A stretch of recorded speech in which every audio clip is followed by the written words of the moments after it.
చూద్దాం.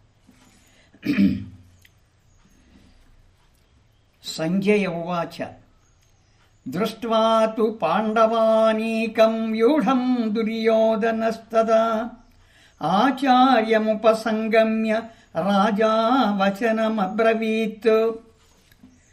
ఓ ధృతరాష్ట్ర మహారాజా, మీ వారల యొక్కయు పాండవుల యొక్కయు ఉభయ సైన్యముల వారును కురుక్షేత్రమున చేరిన పిమ్మట యుద్ధ సన్నద్ధులై అందున కనుగొణములగు వ్యూహములుగా తమ తమ సైన్యములు నేర్పరచుకొనిరి.